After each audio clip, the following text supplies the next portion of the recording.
Ooh, yeah,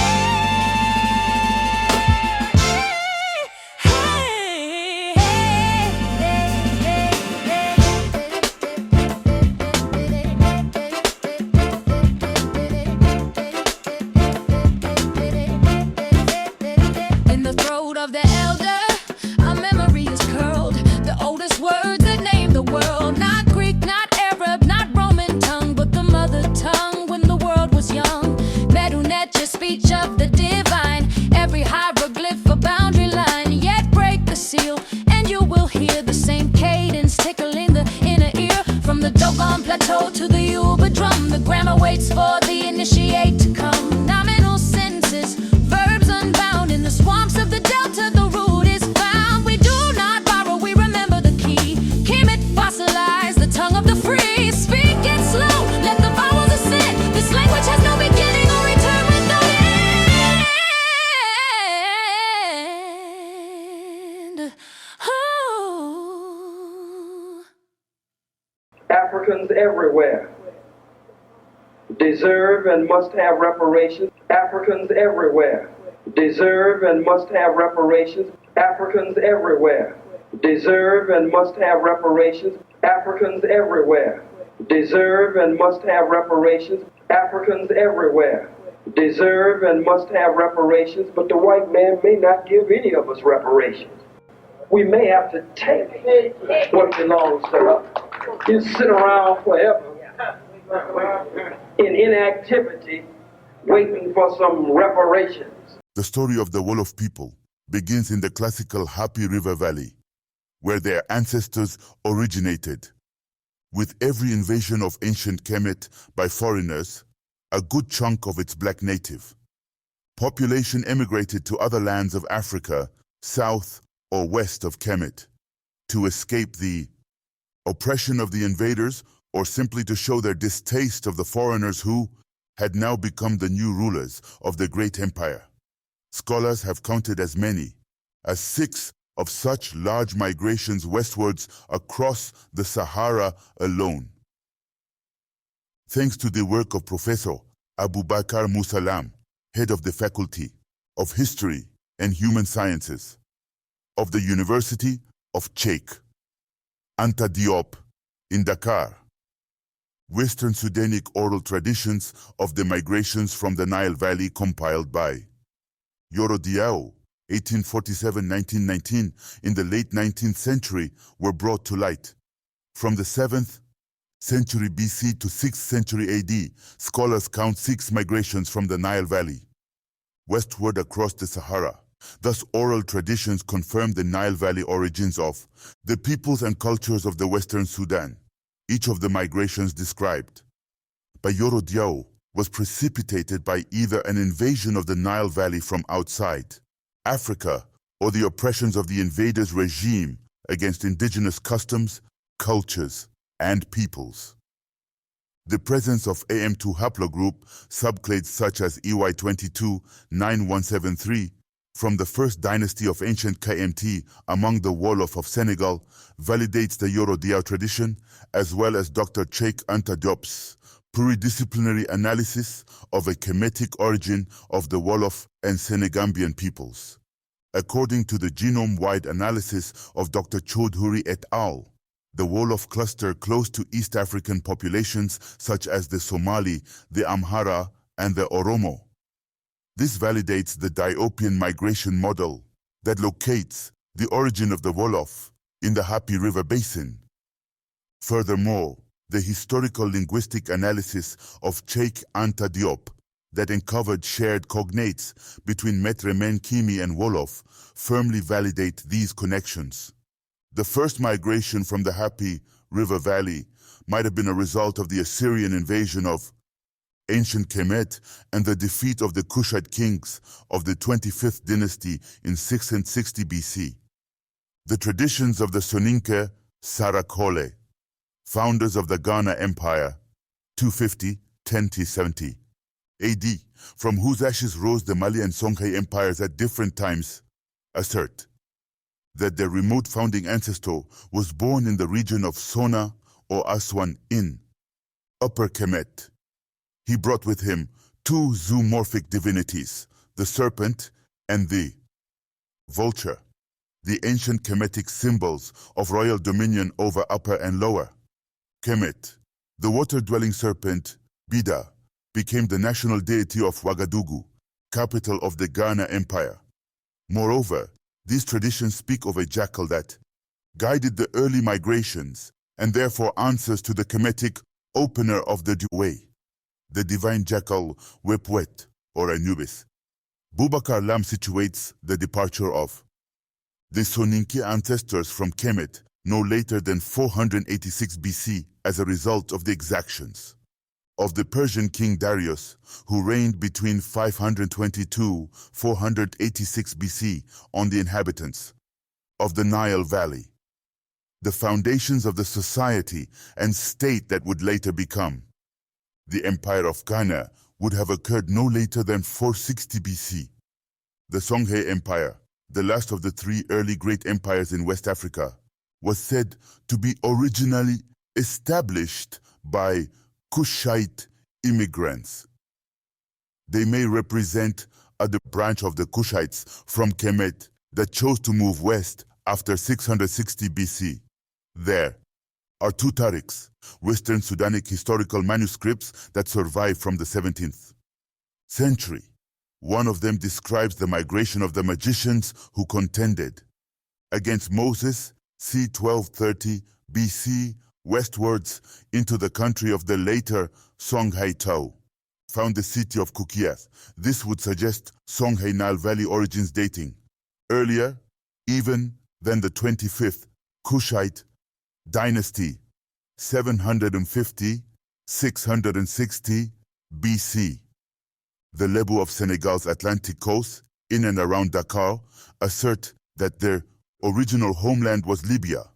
The word Lebu was the ancient Kemetic name for the land and people west of the Nile, i.e. Libya, and was also a word meaning lion. The Lebu have an interesting ritual called the lion game, in which actors dress and act like lions. There is also a clan of fisher folk among the Pular-speaking people of Guinea who are called Diba. The clan totem is a hippopotamus. In ancient Kemet, one of the words for hippopotamus was dib. Moreover, the Diba use exactly the same kind of harpoon used by ancient Kemetic fishermen and hippo hunters. In the Kemetic language, perdoje became the term pharaoh.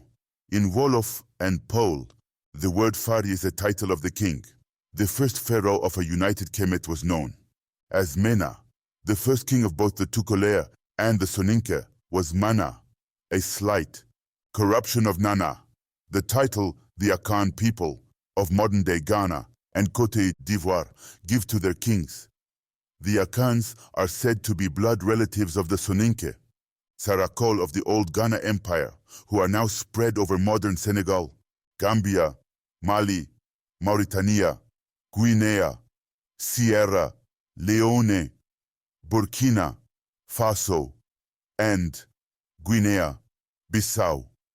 According to Boubacar Lam, the earliest kingdoms of the Western Sudan, from till about 460 BC, were neo-pharaonic kingdoms and would remain so until the beginnings of Islamization of the region with the Almoravid conquest, 1076 AD. Another important stream of the emigration from ancient Kemet came down southwards through the Congo forest. From the Congo forest, some went westwards to occupy the near west coast of Africa. Others more migrated from the Congo forest, precisely around the general area of present-day Cameroon and Gabon, to occupy East Africa and what is today the SADC countries. This was the branch from ancient Kemet that European historians call the Bantus of the now famous Bantu migration, which took place between Sebum 1000 BC to 1500 AD. But originally, they were from the stock of ancient Kemet and Nubia who migrated to avoid the foreign invaders who attacked their homelands in the Nile Valley. The relationships between Pharaonic Kemet and Black Africa are a highly controversial issue, which should come as no surprise.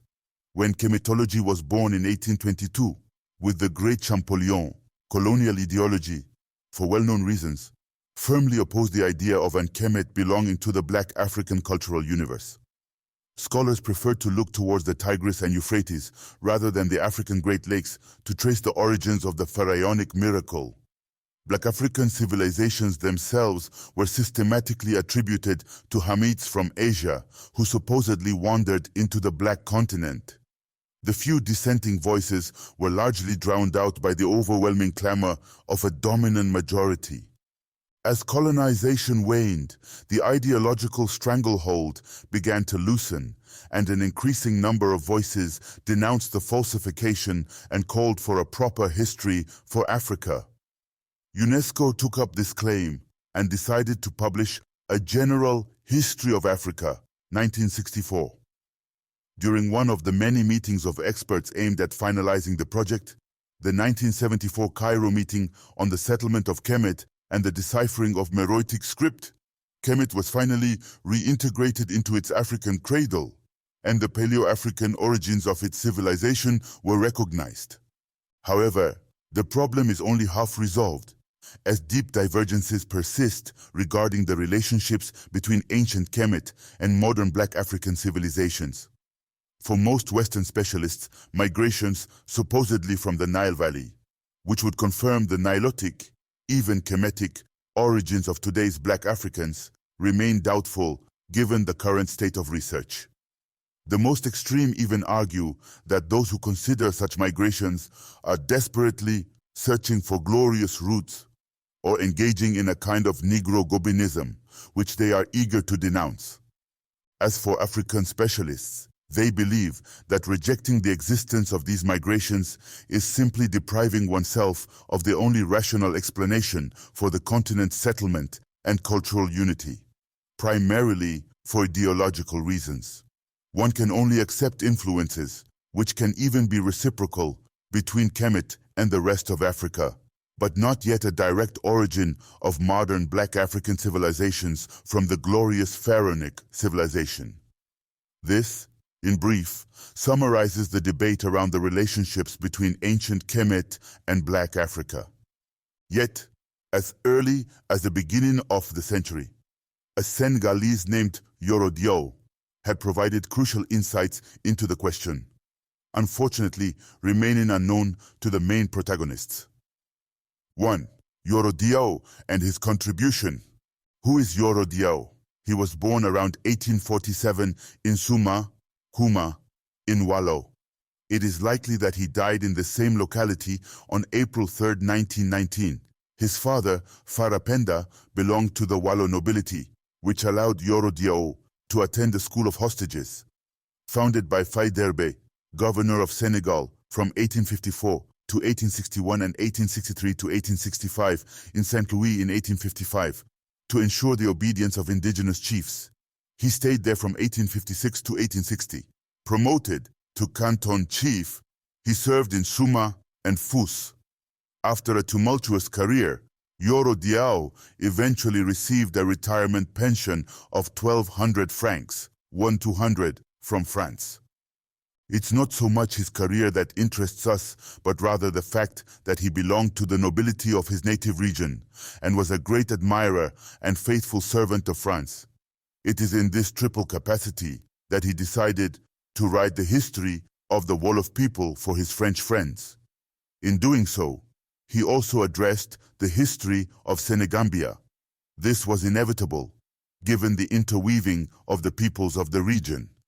This work was actually edited posthumously by R. Rousseau, a professor at the Faidherbe, now Cheikh Oumar Foutiyou Tall, High School in Saint Louis, under the title Cahiers de Yoro Diao.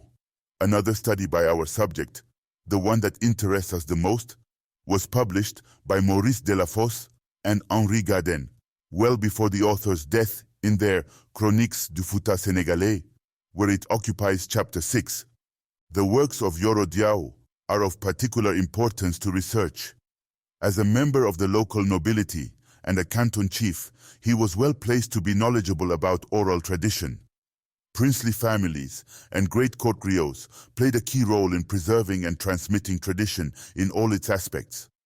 Moreover, as a cultured man who associated with the Africanists of his time and read their works, Yoro Diao had the rare advantage of being able to compare the data from tradition with those held by European specialists.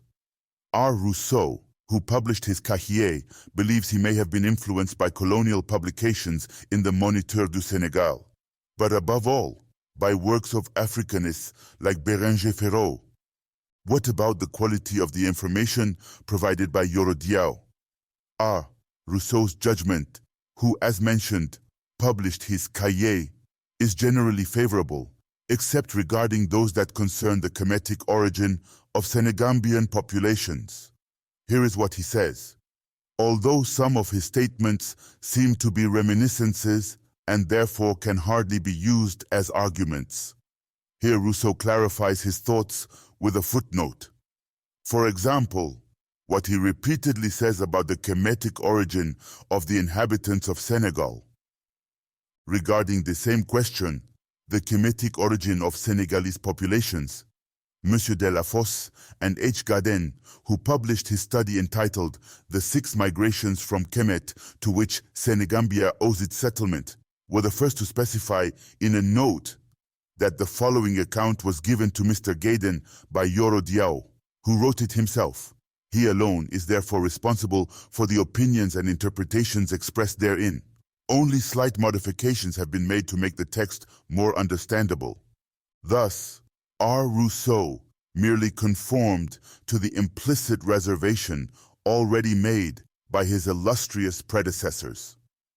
To be fair, we should acknowledge that R. Rousseau later greatly softened his reservation.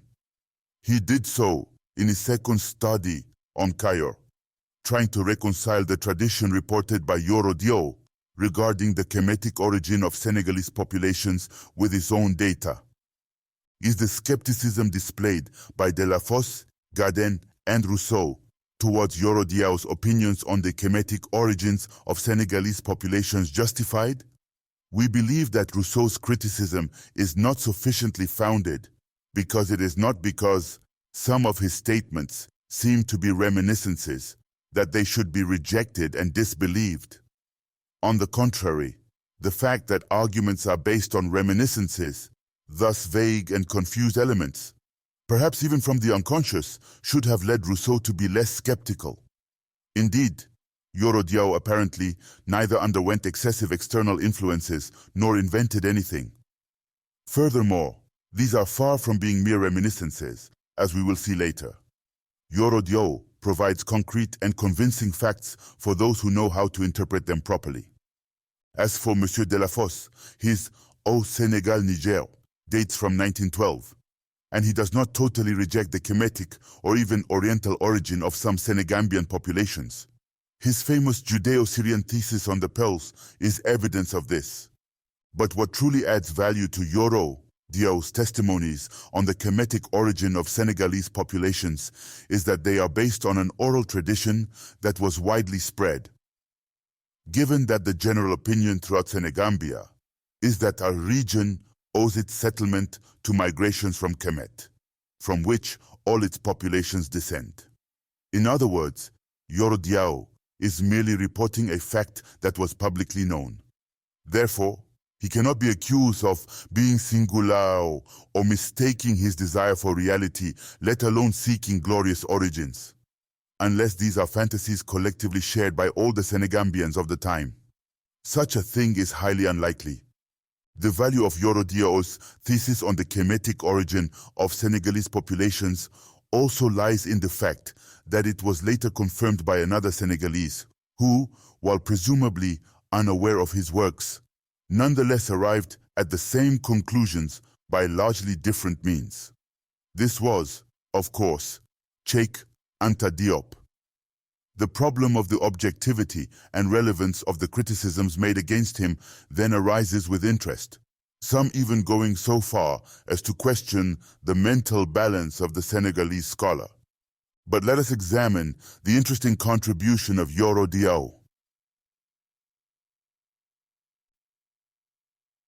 2. The Kemetic origin of Senegalese populations. Yoro Diao's thesis is contained in the study specifically dedicated to this question, published well before his death by Monsieur Delafosse and H. Gaydon, as well as in his Cahiers, which Ara Rousseau divided among the main regions of Grand Wolof. Yoro Diao identifies, as specified in the title, 6 major migrations that supposedly left Kemet for Senegambia. We will review them all, but focusing on analyzing the most important passages for our purpose, particularly certain details of real interest. The Jaugo migration, Diahogo, according to Yoro Diao's spelling, is the first. Therefore, it would be the oldest. Here is what Yoro Diao says about it. It is this migration that supposedly brought metallurgical industry to the country. The blacksmiths called the iron obtained in their furnaces hogo. If one notices that this word is part of Diahogo, one cannot help but see this as an argument in favor of the tradition's veracity. The people of this migration were armed with iron spears, swords, daggers, and knives. Those from great families had complete armor of this metal. Yoro Diao even gives us the name of the pharaoh under whom the Jaugo took the path of exile, a certain Patelamine. He tells us that the elements of this name are common among the Sus, Malinke, Puls, Zasonke, and Saraxol. This name, which seems far too modern for our venerable pharaohs, undoubtedly brings a smile to more than one Western chematologist. Rightly so, given its absence from official lists. However, upon closer examination, Patelamine could resemble, phonetically, Ptolemy, the Lagids dynasty, which ruled Kemet from 305 to 30 BCE, bore this name in memory of its founder. It is worth noting that in his introduction, Yoro Diao explains the migrations due to the pharaoh's oppressions. The Lagids indeed had a very repressive policy against the natives. Yet, this is not the only possible comparison. We can try to find among Kemetic names one that meets the following conditions. 1. It should be phonetically similar to Patelamine. 2. It should be a pharaoh's name. 3. This pharaoh should belong to the period of the weakening of Kemetic civilization, late period, specifically the one involving foreign forces, such as Assyrian and Persian armies. This period logically gathers the maximum objective reasons for massive population movements. In Kemetic, the name that seems closest to Patelamine is Padimen, one who is given by Ammon. The first part of this name, Padi, became Petis in Greek. The whole name appears in Greek as Petamunis. The most interesting character we found regarding the criteria above is a certain Petamon, transcription of P3DM, who, without being pharaoh, was still close to power as a prince and grand livestock manager. This significant figure was the son-in-law of Pharaoh Nectanebo's sister and lived during the 30th dynasty, around 380 BCE. It is clear that Padimen, Petemon could very well give rise to Patelamine. The phonetic similarity is such that it should not surprise. However, despite these elements, identifying Patelamine with Ptolemy or Petiamon is challenging. Indeed, in the account concerning the Mana, Yoro Diao gives another pharaoh's name that seems more certain. It dates back to the first Persian domination and, according to the pharaonic chronology, predates the Ptolemies and Petiamon. Under this pharaoh, the second migration took place. In other words, since the Jaugo migration is the first of the 6, it is logically impossible for the ruling sovereign to be a Ptolemy or Petiamon, who came after the Persian kings. This difficulty could be resolved if we assume there might have been a Kemetic pharaoh whose name is similar to Patelamine and predates the Persian kings, but was omitted from Kemetic documents for some reason. This wouldn't be surprising, given the Kemetic practice of erasing certain sovereigns' names from collective memory. It could also be overcome if we suppose Yoro Diao might have confused the pharaoh's names of the Ja Ugo and Mana migrations, which wouldn't be surprising given the uncertainties inherent in oral tradition. If Pate Lamin can theoretically correspond to an Kemetic name, identifying its bearer remains problematic. However, establishing it despite unfavorable appearances is already a significant victory for Yoro Diao. The assertion that the Ja Ugo introduced millet farming into the Senegal River Valley, proving they were also farmers, is undoubtedly less problematic.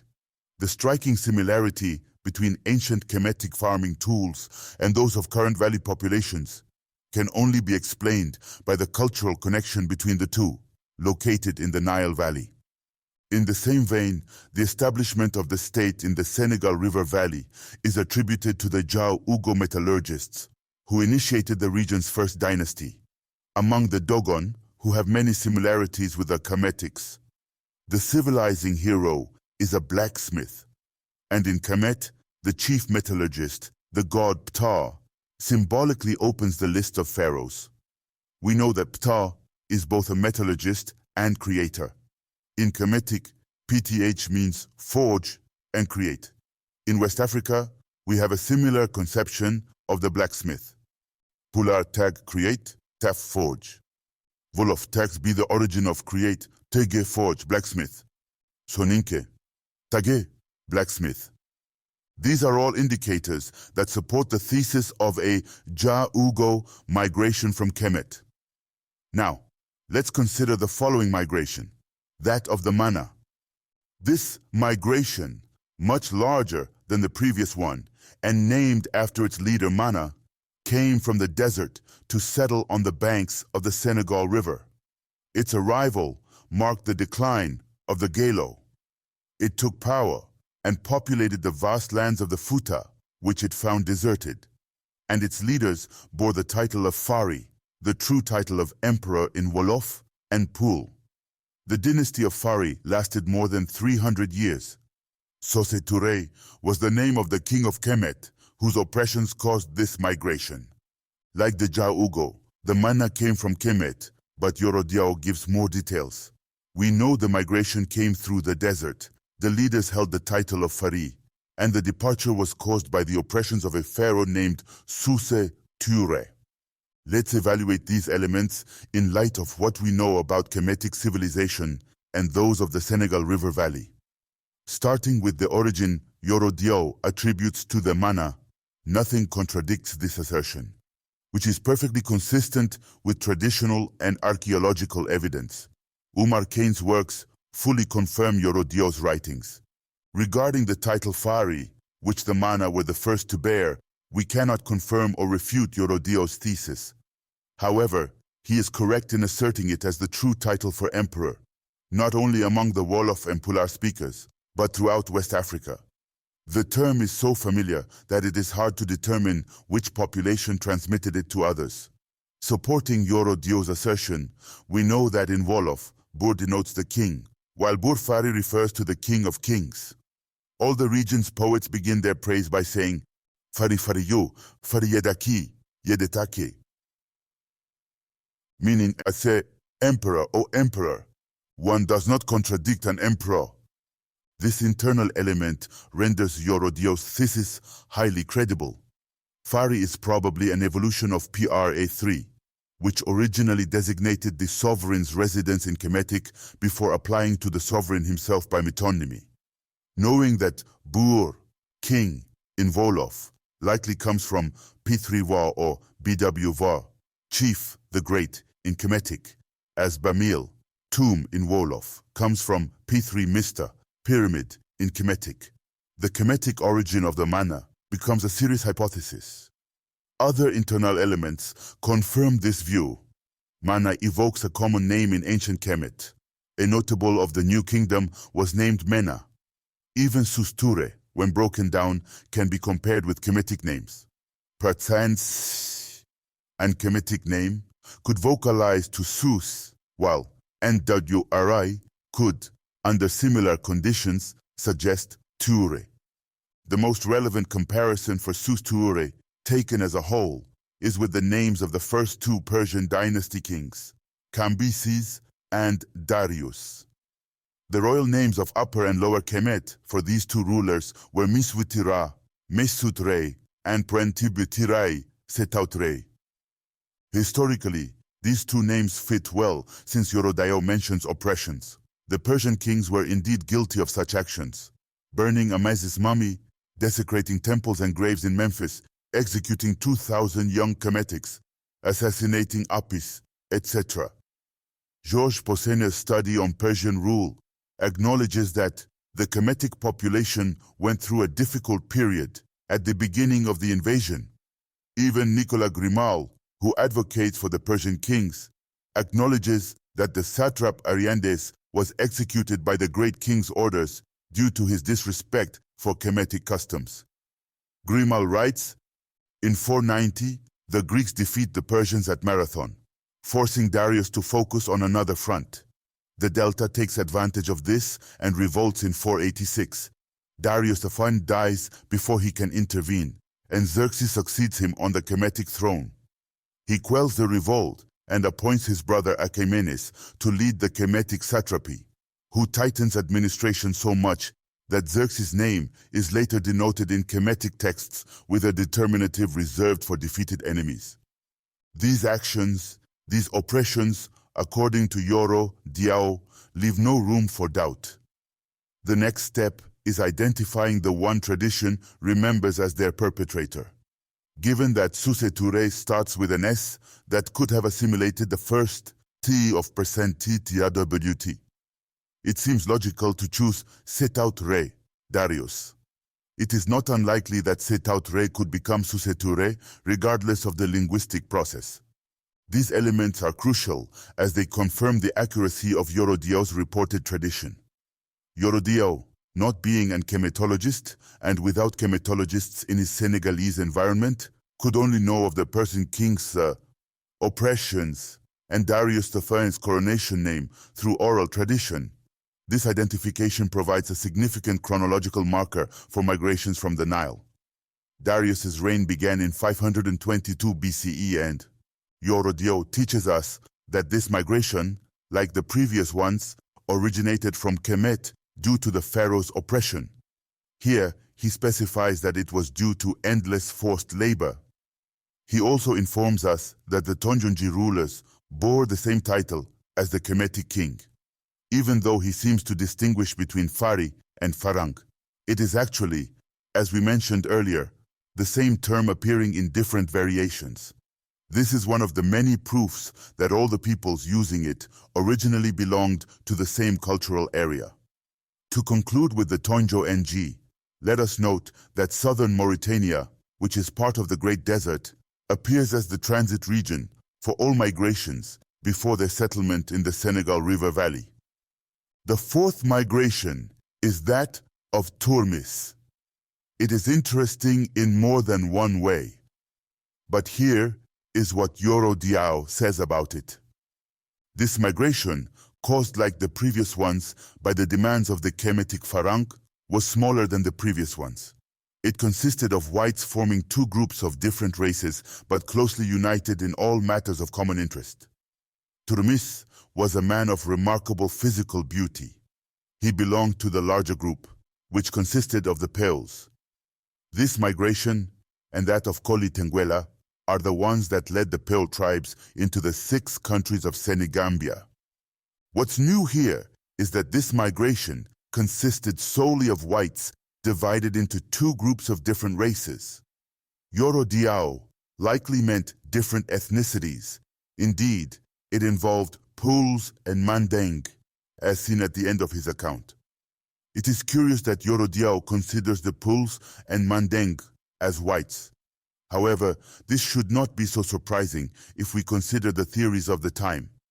We should also remember that such remarks from a good Walo Walo should not be overly surprising. Even though Yoro Diao does not say so, this migration also passed through southern Mauritania, where, as we know, the title Lam Termes Lamzo Termes, was held by pure leaders. Another noteworthy point, Yoro Diao explicitly implies that Koli Tengela comes from Kemet at the very beginning of his text, but he does not give it a particular treatment like the other migrations. He mentions it incidentally while discussing the Turmis migration. In any case, Yoro Diao clearly made a significant anachronism. Koli Tengela was far from being contemporary with the migration waves in question, although he was a great migrant himself, because he lived at the end of the 15th and the beginning of the 16th century, unless it was another Koli Tengela. The last migration is that of Turi Singh or Lamtoro. Musa, the first Lamtoro, left from Turi Singh, his homeland, a village located near Mecca according to some, in Kemet according to others. He arrived in Senegal at the head of a cavalry unit, not followed by any women. Here, it is particularly the toponymic clue given by Yoro Diao that will catch our attention. This locality, which could be in Kemet, evokes the Kemetic T3 Boyar, which was the name of the Thinite nome that housed the pharaoh's capital. We also know that the Turo is the Futa region around which political power was organized. So much so that today we say Futa Turo, emphasizing the importance of this province in the history of the Nile Valley. Assuming an Kemetic origin of the Polarophones, this connection was not useless. After reviewing the migrations from Kemet, let us see what Yoro Diao says about the origin of the Wolof and the Seria, which confirms in another way the omnipresence of Kemetic roots in the collective memory of the Senegambian populations. At the time, he collected the oral tradition that served as the basis for his thesis. First, regarding the Seria, here is what Yoro Diao says about them. The Seria is a people who have remained in the last degree of the primitive state and are very attached to a sort of particular idolatry in which clear traces of ancient Kemetic mythology can be observed. This idolatry, source of the Tiedo state, let's call it Tiedoism, is the social name in Senegambia, including the Seria. For all those who are not Muslims, it likely comes from a corrupted form of this Kemetic mythology. Given that the general opinion throughout Senegambia is that our region was populated by migrations from Kemet, from which all its populations descend. What's interesting here is the unequivocal connection Yoro Diao establishes between the Seria religion and ancient Kemetic religion. It might be useful to specify that the Seria are among the last adherents of traditional religion in Senegambia, and they have fought hard to preserve it. It is even likely that they moved from the Senegal River Valley to escape Islamization, settling further south, mainly in Siin and Salum. What we know of Seria beliefs and funeral rites, especially their tombs, strangely recalls pharaonic Kemet. The Seria tomb's infrastructure evokes the underground part of the mastaba, while the superstructure, with its entirely earth-covered roof, resembles a pyramid. Moreover, thanks to the standing stones, of which an important site is at Tundi Daro, Mali, Cheikh Anta Diop proposed a migration route for the Seria between the Nile Valley and West Africa. Regarding the Wolof, Yoro Diao continues to invoke tradition. Isn't it permissible to assume, if we could rely on the accuracy of legendary collections, that the Wolof are the reciprocal or crossed remains of one or more Kemetic emigrant legions with the inhabitants of the great and mysterious continent of Atlantis, now covered by the deep waters of the ocean? So, the Wolof would be the result of crossings between elements from Kemetic migration waves and the inhabitants of Atlantis. While the notion of migrants from Kemet is already familiar to us, the name Atlantis surprises us under Yoro Diao's pen. Does he derive his information from West African traditions? Or more likely, was he influenced by the Africanists of his time? We opt for the latter hypothesis, as numerous publications on Atlantis were made at that time. The famous German explorer Leo Frobenius even passed through the region, searching for traces of the mysterious lost continent. In any case, the origin of the Wolof is also linked to ancient Kemet. Indeed, since the work of Cheikh Anta Diop, we know that the origin of the Wolof is to be sought in the Nile Valley. However, Cheikh Anta Diop himself, in his early writings, thought that the Wolof race resulted from blends occurring in Senegal, with the essential element being the Syria. It should be noted here that an Kemetic origin is not necessarily incompatible with subsequent mixes occurring in West Africa, as the ethnic facts in question here depend on a process whose beginning and end are difficult to determine. These are the main lines of Yoro Diao's thesis on the Kemetic origin of West African populations. But beyond these main lines, some details lend great credibility to the assertions of the forerunner of Cheikh Anta Diop. 3. Revealing details. Let us begin with the royal incest Yoro Diao notes in his study on the Kayor. Amari Ngune Sobel, the king of the country, who wants to keep power within his matrilineage, resorts to an incestuous act to achieve his aims. Amari Ngune Sobel, burning with the desire to keep his blood in the family, had to go through his son Masamba Tako, and having only his sister Tioro Jigwene as noble family seed, overlooked the very great and manifest illegality of any marital union between Masamba and his aunt, which could inspire repugnance in the prince if offered in marriage. The Dameltenye agreed with Diogobe through a rich gift, and Tioro Jigwen, following Diogobe's advice, spent several nights with the prince during his frequent states of drunkenness from Puke. When she became pregnant, Amari hurried to build her a home in Baol, where she was Langer, and sent her there.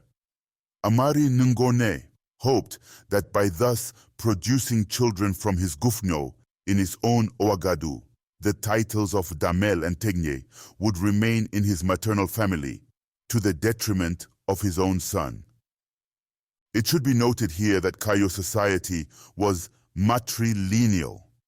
Since Masamba Tako, his heir, was from the Muyui Matri lineage, Amari Ngune Sobel had no other recourse, as the passage from Yoro Diao explains, to keep power in his maternal family. R. Rousseau, who noted this fact, goes further in his comments. What are the consequences of the essential fact, the primacy of the uterine family? The simplest idea is that each sovereign, to keep the throne for his son, marries a woman of royal blood. Yoro Diao seems to say this for the Gueloar, and states it clearly for the Kayo, giving two examples, that of Aman Ngone Sobel and the forced marriage of Masamba Tako. This custom corresponds to that of Kemetic pharaohs who married their sister with the same intention, to bypass the maternal nephew, who in Ghana replaced his uncle on the throne. This comment by R. Rousseau, who very naturally turns to Kemet for a parallel despite his reservations stated earlier, reinforces the thesis of an Kemetic origin of West African populations, especially. Twins are, immediately after death, covered with disgusting sores that multiply at a dreadful rate and decompose very quickly before being buried if one does not hasten to give them this last service.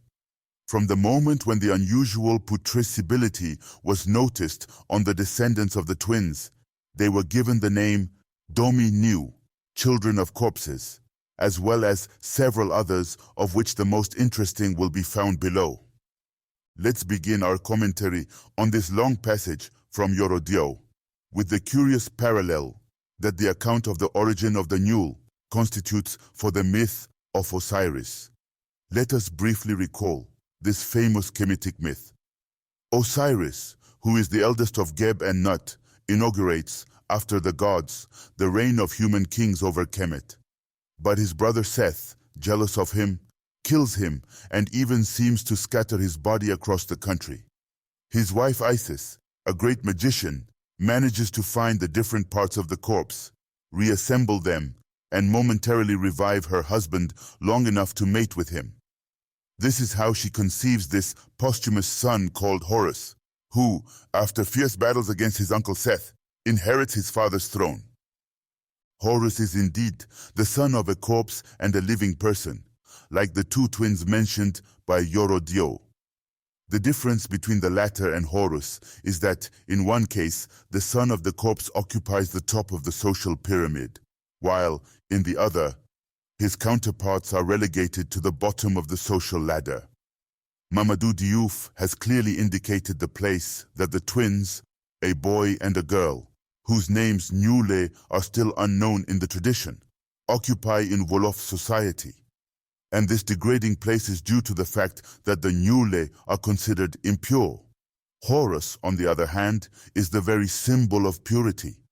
And the fact that our characters occupy the extremes of their respective societies maintains the formal parallelism between the two myths, and, consequently, between the Kemetic cultural facts and those of the migrants of Yoro Diao. The similarities are in any case very striking. And we yield to the temptation to ask ourselves if the social degradation that struck the descendants of the twins is not simply a sign of the loss of mummification techniques among the migrants. The temptation is all the stronger since Yoro Diao himself evokes this loss of Kemetic traditions among the migrants regarding noble blood.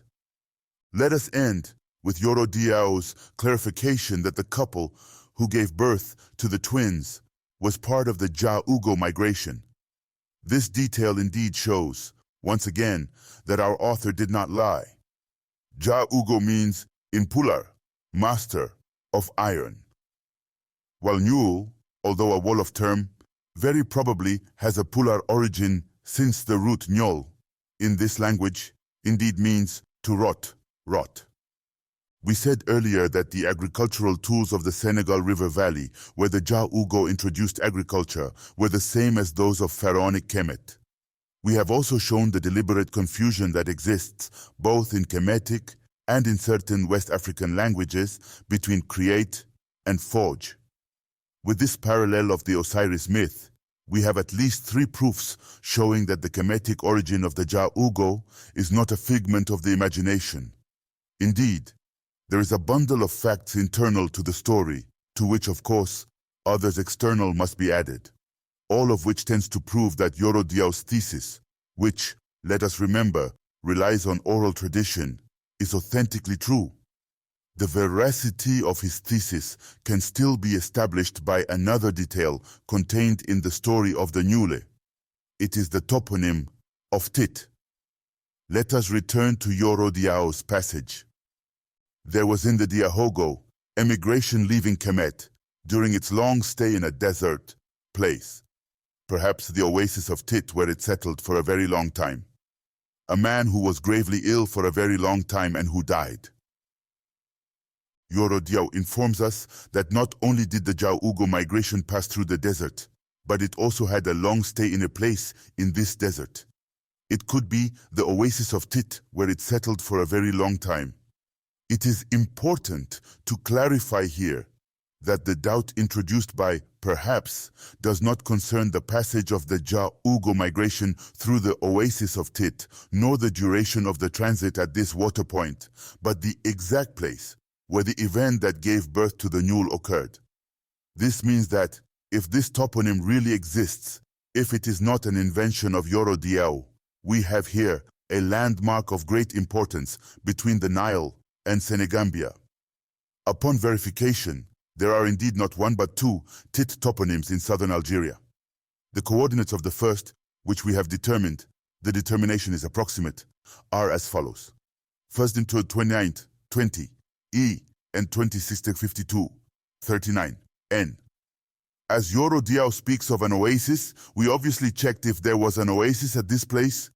The Hatir World Atlas that we have in the same sector mentions the oasis of Tidikalt, which would presumably include Tit. The coordinates of the second are given to us by Madame M. C. Chamla. They are as follows.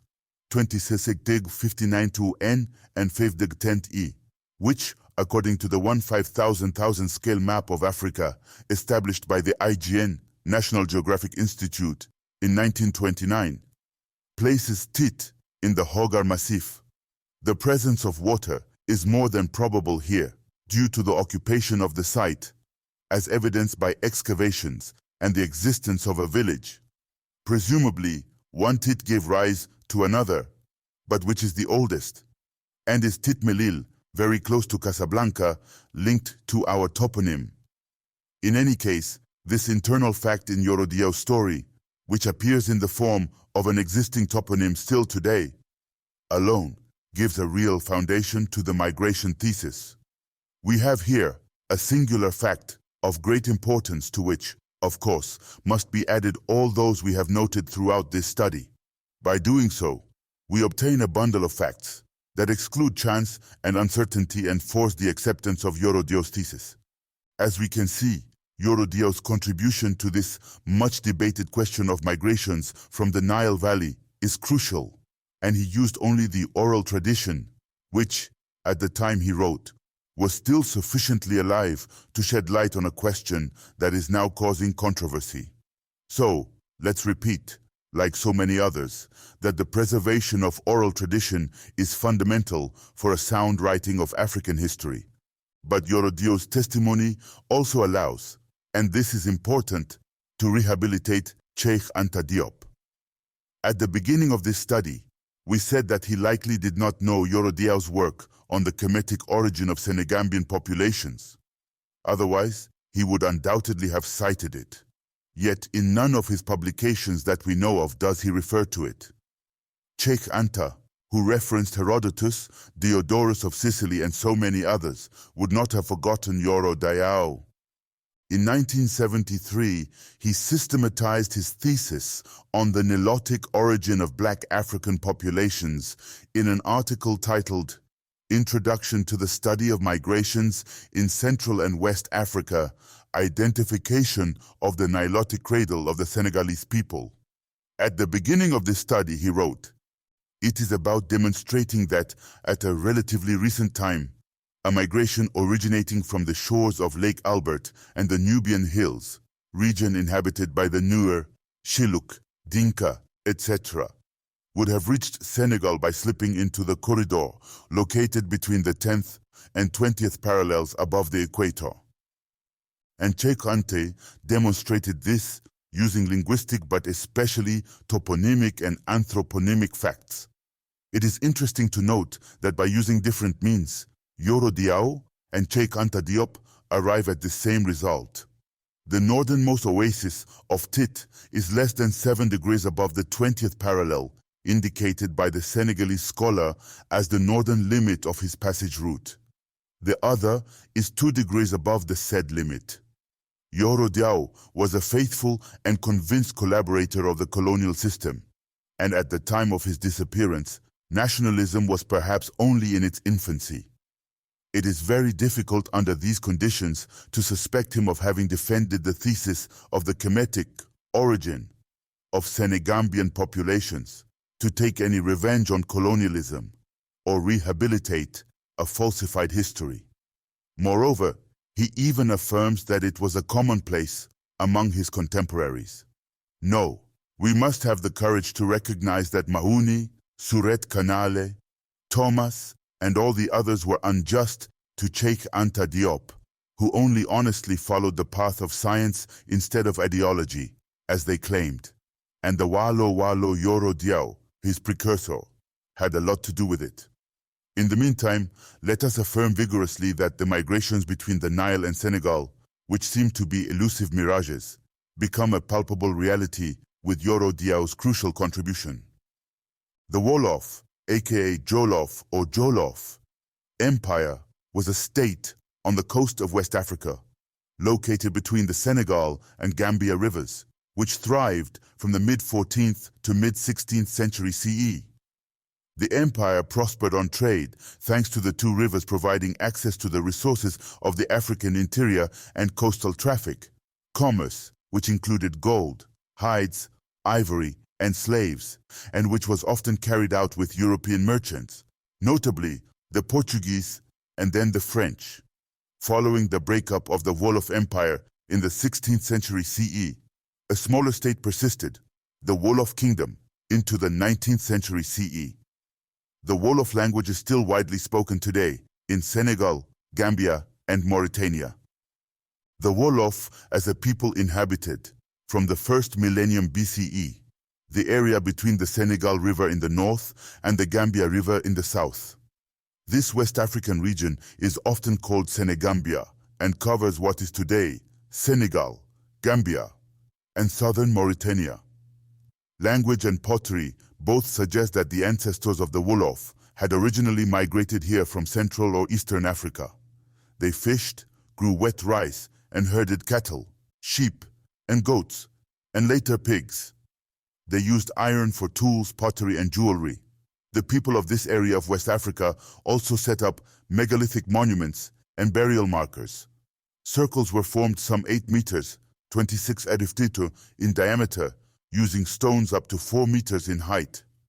The Wolof eventually became the most powerful tribe south of the Senegal River. This territory had once been under the nominal control of the Mali Empire, 1240-1465 CE, after a successful campaign of expansion by Tiramaghan, a general of Sundiata Keita, R. 1230-1255 CE, the Mali king. The relationship between the two states is unclear, but the Wolof seem to have at least acknowledged the Mali kings as the main West African power. Wolof's independence can be seen in the succession of their first king, or Burba, the semi-legendary Ndiadiane Ndiaye, traditionally placed in the 13th century CE, but more likely to have been in the second half of the 14th century CE.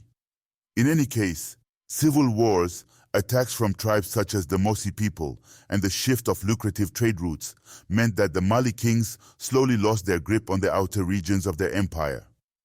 Around 1468 CE, King Suni Ali, R. 1464-1492 CE of the Songhai Empire, c. 1460 c. 1591 CE, then conquered the rump of the ailing Mali Empire. Traditions of the Gara originating from Northeast Africa. The fusion of traditions always succeeds a fusion of groups of diverse origins. Moreover, it could also pinpoint the moment when Kemetic colonies were established in the Sinai. We have extensively examined the evolution of Kemetic Magara in the Sinai and in this part of the pre-Arabian Peninsula, which the ancient Kemetics effectively called Akor, assimilated into the god of Mai. Tor or Thor must have been directly related to the tile of Sinai.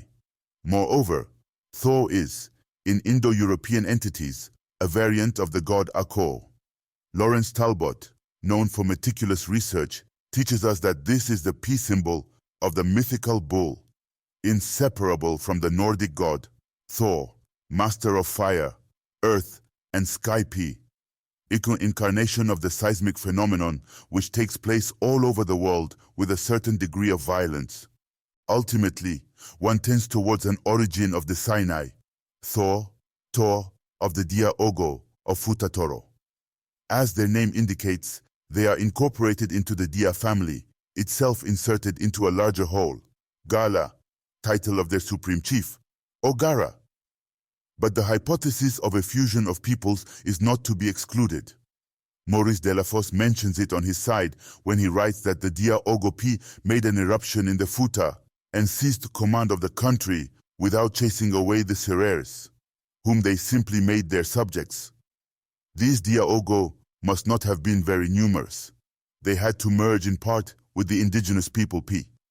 Now, these first occupants of Senegal, the Serers, have a historical connection with the region of Akor and Fil of Tor. The Dia Ogo are contemporaries of the Dia of Songhai. Their dynastic ruled Tekrur by seeking sometimes the protection of the empire of Wagadu, Ghana, sometimes that of Ngalam or Wangara Occidental. It was overthrown by a branch of the royal family of Diawara. Wardiabi killed their last king Mamu. According to tradition, Wardiabi would be the distant ancestor of the Ngalambo, the nucleus of the Wolof residential people.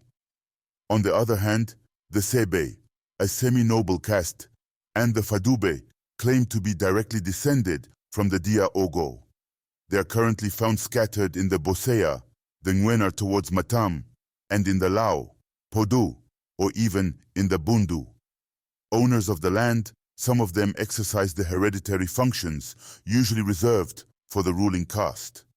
In principle, they have the duties of diagraph, collector collecting, and managing the royalties due to the large landowners who have evicted them from power. For some other historical versions, War Diaby would be a nickname for Prince Mama who overthrew the Dia. Pimo Wari Diaby, P means Pihi who killed the Dia P. It may be a title name similar to Farah Pharaoh of several Black African languages. War Diabin Diaye converted to Islam and preceded the Islamization of the Tukulers. The separation of the Ngalambu, still not Islamized, and the Tukulers would date from this time. Tradition has it that the majority of War Diabin Diaye's family moved to Lof under the leadership of his second son, also named Lof, while his eldest son and his supporters swelled the ranks of the Tukulers. We will see in 1096 this eldest son, Lebi, leading a large army and coming to the aid of Yahya ben Omar, a Muslim leader, shaken by the Moorish Jodala. After the conquest of Warjabi, who founded the Mana dynasty, the Diaogo took refuge in the province of Gamal, on the banks of the small river, with the evocative name of Garak. Between the Senegal River and Lake Kayara Pimana seems to be the name of the chief of the Soninke dynasty of Diakite, who reigned in Diara, near Nyoro, from the Ex-Le century, approximately at the end of the Ex-Eli century.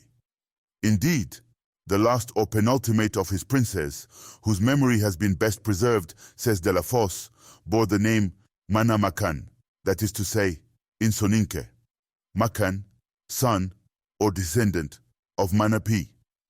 This dynasty extended its domination to Tekror, Futa Toro. It seems to have benefited from the effective support of the Fulbi shepherds of Diara P. The Tekror became a dependency of Kanyaga. Baos in the Zay century note that the hypothesis of a Soninka origin of War Diaby, put forward by De La Fosse, has lived. But the genealogies that are increasingly taken up by memory professionals and the revelations about the Ngalambo entity, which has long coexisted with the Soninka in Ouagadougou before moving to Senegal, call into question many certainties. It is in the depths of the history of these Ngalambo and Dia that we should now look for the dawn of the Tekrur empires and the western part of the Ningalam or Galam Empire, Western Wangaras.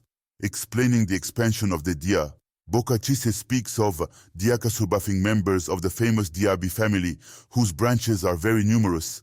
Pukaets, Diakasubafing, Bafulabe Circle, became a real Muslim metropolis, also gave birth to other religious cities such as Gunduru, Diakalel Kase, Gakuka, Daramanelen Modi, Tafisirga, Kongani, Yelingaka, Diawarka, etc.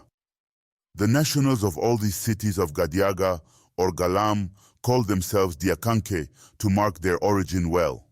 Dia of Makina. They formed for a long time, independently of local leaders, a federation whose Ba, the ancestor of the Ba or Baabe people, the holders of the goat totem. The sons of Ba in particular, Baal or Baal, of the name of the Kemetic Mesopotamian god. Baal or Bel, Balde, Bach, Mebake, Boli, Diagite or Diakite, Diagayete, Dia, and Nuba multiplied the Baabi clans, which are also called Yahya, from the nickname of their ancestor. Yahya seems to be a corruption of Wuyu or Woya, first becoming Weya. They are divided into 100 lineages. See Larubu, Burabu, Rurabu, Rabu, Raarabu, Rurubu, or Lukba. The ancestor of the 501 last people of the name of the eldest son of Larabusau gave the Sosobe and his brothers Sidibe and Ferobe. A total of 130 subgroups emerged from these racial ethnicities. D. Bari, whose wife would be Anisi or Nasi. The descendants of this couple, authors of 85 lineages, are the Barinabe, including the properly said Bari or Bari, the Sankare or Sangare. To these, Falbe people with 535 lineages who stayed in the Futa Toro region before the Great Seeding. The Peuls, essentially nomads and resistant to Islam, such as the Bororo from Cameroon and the Folam Kriabe from Mali, and the Mestizos are added, Kasonke, Fulanke, Wasulonke, the Peuls having mixed with Malinke, Soninke, Hausa, and others. As for the Tukuleurs, or Tukuru of Pula language, they would be a mixture of Ngala and Peul blood, not without a contribution of elements of Diaogo, Ngalambu, or ancestors of the Wolof. The Fulbe and Tukuleurs, or Tukuru, or Tokoro, are relatives. So melanodermis that the latter may be, so negritized that the former may be, in both of them appear traits of the Ethiopian race.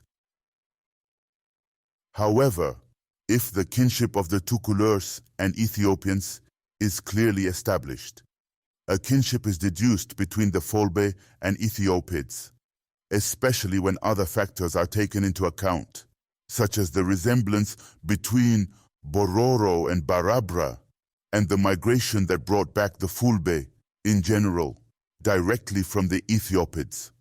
Lebere says well about this. The racial kinship of the Ethiopians and Tukuleur is affirmed incontestably.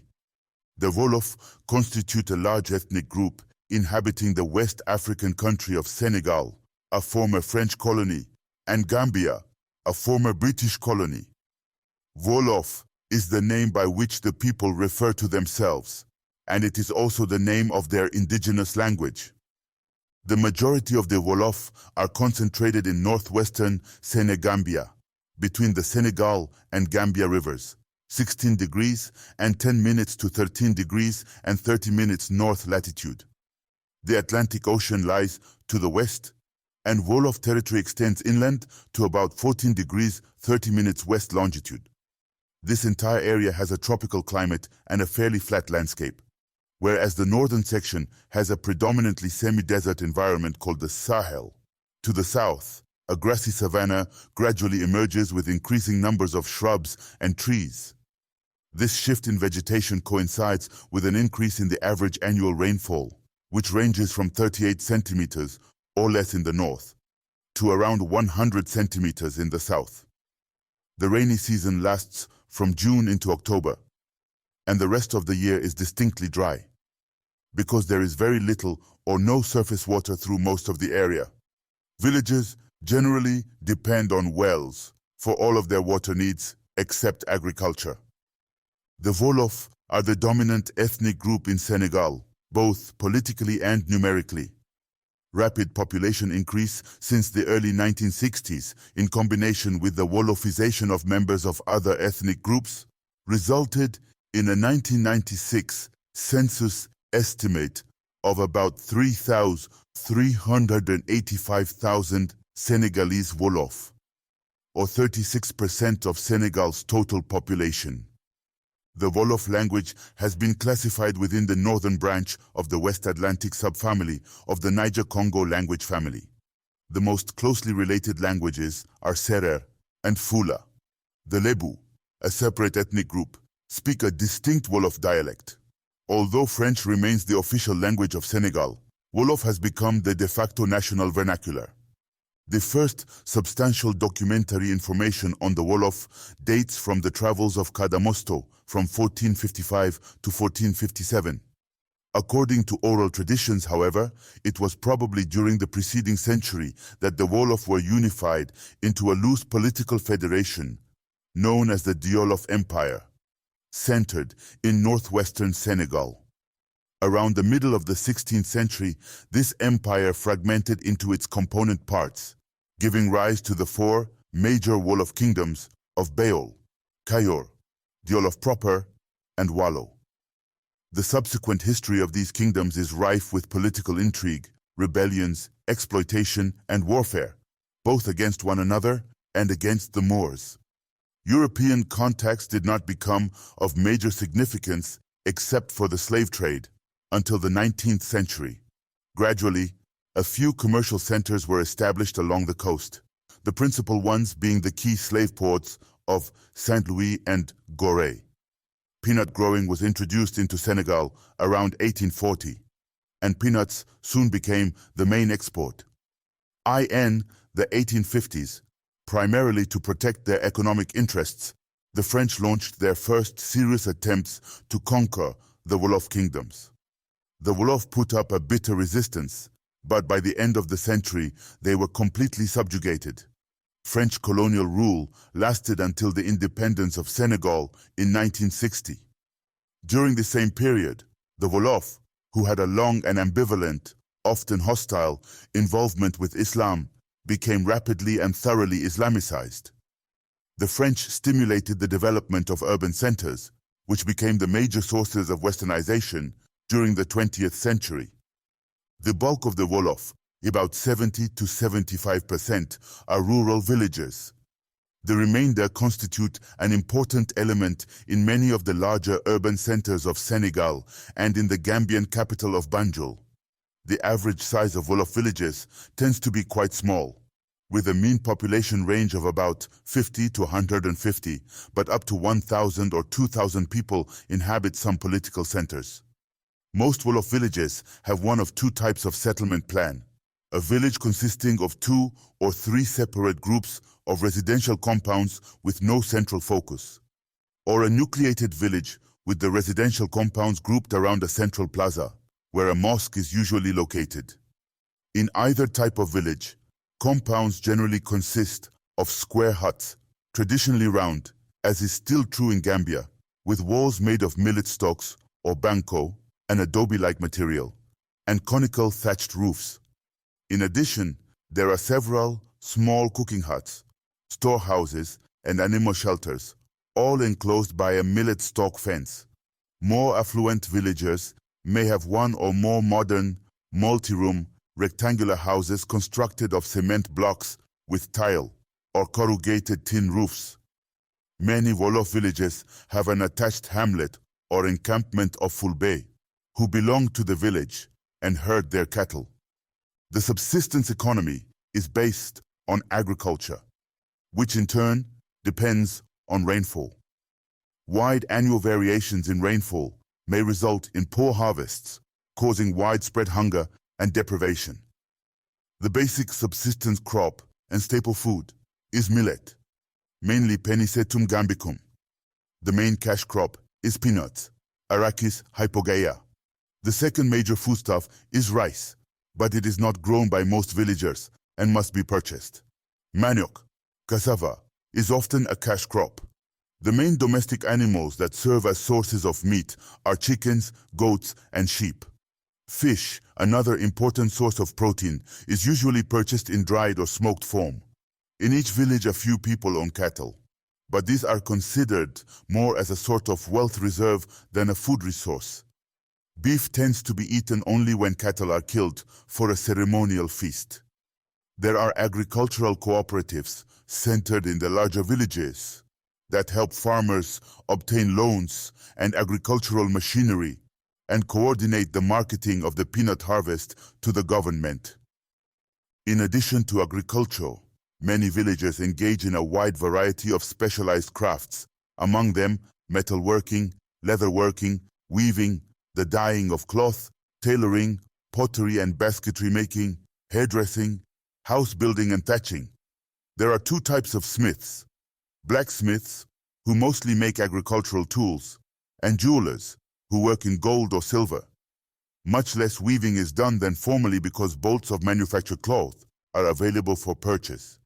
Some village men are employed outside the villages in modern industries such as phosphate mining. Regional and urban marketplaces are the principal centers for the sale and purchase of foodstuffs and other types of goods. Some bartering occurs, but most transactions make use of the national currency, the CFA franc. Two major factors structure the division of labor: social status and sex. Certain occupations, smith, leather worker, and praise singer and drummer, are the prerogatives of males in several hierarchically ranked, caste-like social groups. A separate status group formerly did the weaving, but now it is done by descendants of slaves. The making of mortars, pestles, and the like is done by a specialized Fula-speaking group that wanders from village to village. Other male occupations include clearing fields, harvesting, house building, thatching, fishing, herding, and butchering. Men also fulfill most religious and political roles. Female occupations include caring for children, managing the household, planting, weeding, and harvesting crops, gathering wild plants, drawing water, collecting firewood, engaging in petty trade, and practicing midwifery. Women of the caste-like groups also make pottery. Both sexes may make basketry. Traditionally, agricultural land has been owned by patrilineages. Land is inherited patrilineally within a lineage and controlled by the head of the patrilineage, to whom the users pay a tithe or rent, weref. This system has been changing since Senegal passed its Domaine National Law in 1964. This law attempts to do away with the traditional form of land control, which the government viewed as exploitative, by transferring the ownership of all land to the state. The state then grants parcels to the farmers currently working them, thereby eliminating all types of land rents and tribute. The full implementation of this law could have a major effect on Wolof society. The basic social units in a village are the residential groups, which usually occupy a single compound. These groups generally have at their core a patrilocal extended family, but may also include unrelated members. Each such corporate group has as its head the senior male of the dominant family unit. Groups of contiguous residential groups usually consist of patrilineages. The larger and more important patrilineages may have segments in several villages. Traditionally, the patrilineages have been the pivotal kin groups at the political legal level, especially with respect to the control of land and political offices. The senior male of a patrilineage becomes its official head, the Laman. The Wolof also recognize the mean, a matrilineal descent line. There is a good deal of controversy in the literature as to whether or not the mean truly constitutes a matrilineage, and thus whether or not the Wolof have a double descent system. C.F. Diop, 1985, and Irvine, 1973, for opposing viewpoints, pro and con, respectively, on this issue. In modern times, the mean does not constitute a corporate group, nor does it have any politico-jural functions. The mean is important because it is believed to be the main source of one's moral character, and because it includes those maternal relatives to whom one turns for help in times of trouble, such as illness or economic problems. The Wolof have bifurcate merging kin terms in the first ascending parental generation, i.e., father's brother and mother's sister, are called by the same terms as father and mother, respectively, whereas father's sister and mother's brother are called by separate terms. The cousin terminology does not fit any of the standard classifications. Parallel cousins are called by the same terms as one's siblings. Cross cousins are differentiated both from parallel cousins and from one another, but they are not called by distinct terms. Rather, they are called child of the father's sister and child of the mother's brother, respectively. There is a joking relationship between cross cousins. One's matrilateral cross cousins are called master, and one's patrilateral cross cousins are called slave. Social status and kinship are the two factors most influential in regulating marriage. The caste-like groups form two pairs of endogamous units. The smiths and leather workers constitute one unit, the praise singers and former weavers the other. In addition, the higher-ranking nobles and the lower-ranking slaves each form endogamous groups, but a nobleman may marry a slave woman under special circumstances. Bilateral cross-cousin marriage is the preferred form, with priority given to marriage between a man and his mother's brother's daughter. Parallel cousin marriage was once forbidden, but this prohibition is no longer in force. According to Islamic law, a man may have up to 4 legal wives, and in fact about 45% of Wolof men have at least 2 wives. Sororate and levirate are still practiced. The basic marital residence pattern is patrilocal, although there are some cases of temporary avunculocal residence. Divorce is rather frequent. The main residential group may or may not constitute an integrated household. It is often composed of more than one family unit. Family units that form a single cooking unit and eat together constitute a single domestic unit. Separate domestic units tend to be established within a residential group when there have been disputes between family units, or when one of the family units is of a lower social rank and unrelated to the others. Both inheritance of material goods and succession to important kinship and political roles are determined patrilineally. The Wolof divide these goods and roles into two categories, nombo and alal. The former term is associated with land, wives, and social positions, such as the headship of a residential group, of a patrilineage, or of a village, each of which passes first to a man's brother, secondly to his father's brother, sister, and only when none of these are left do they pass to his son, all but the wives. The term alal applies to money, cattle, and houses, which are inherited directly by a man's sons. Formerly, slaves were also alal. As for matrilineal inheritance, it is believed that if the mother is a witch, the children will be witches. If only the father is a witch, the children will be able to see into the witch's world, but will not actually be witches. Children are weaned at about 1.5 to 2 years of age, and are carried on the mother's back until that time. Boys live in their mother's hut until they are circumcised at about 8 to 12 years of age. Physical punishment of children is strongly disapproved of and rarely inflicted. Some children attend primary schools, which are available in the larger villages. Wolof society is characterized by a relatively rigid, complex system of social stratification. This system consists of a series of hierarchically ranked social groups in which membership is ascribed by bilateral descent, except when one parent, usually the mother, is of a lower ranking group, in which case the children are always ranked in the lower group.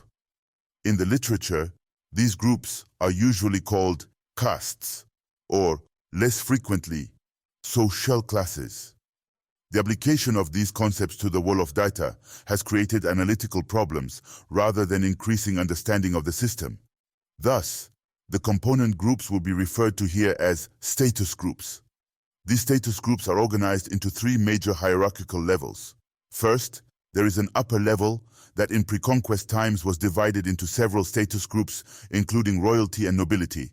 The socially prominent commoners, i.e., village and regional chiefs, large landowners and religious leaders, peasants, and slaves of the crown, who were ranked the equivalent with the prominent commoners, and from whom were drawn the king's warriors. In modern times, these groups have essentially merged into a single status group, the nobility. Second is the level of the occupationally defined status groups, smiths, leather workers, and griots, praise singers, and musicians, together with the former weavers. The third level is composed of the descendants of slaves. The latter are differentiated into status groups that are named and ranked according to the status groups of their former masters, e.g., slave praise singer.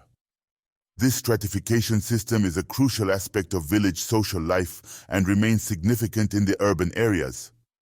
Wolof politics have been characterized by authoritarianism, manipulation, exploitation, intrigue, and factionalism. The four traditional kingdoms had basically similar political systems. A complex hierarchy of political officials and territorial commands headed by a ruler whose power depended to an important extent upon his slave warriors. These political structures were destroyed by the French conquest and replaced by the system of French colonial administration. The latter, in turn, was replaced by the current Senegalese national state. Political organization at the village level has retained many traditional features, but there is much local and regional variation. The top political officials in most villages are of noble status. The office of village chief, the Borum Dek, is hereditary within the patrilineage of the village founder, but the village notables, who include the patrilineage heads, also have a voice in his selection. and the official appointment must be made by a government official. The chief is officially responsible for administering village affairs, collecting taxes, maintaining order in the village, and acting as an intermediary between villagers and higher-level officials. The chief is usually also a Muslim religious leader, a sering, marabut. To assist him, the chief may appoint a council selected from the most important village notables. The chief also appoints the Yeliman, Imam, and the Saltije. The Imam is the religious leader of the village and leads the prayers in the mosque. The Saltije, whose position is hereditary within a particular patrilineage, was traditionally the leader of the village warriors and of hunting parties. Nowadays he directs the public works in the village and acts as an intermediary between the young men of the village and the chief.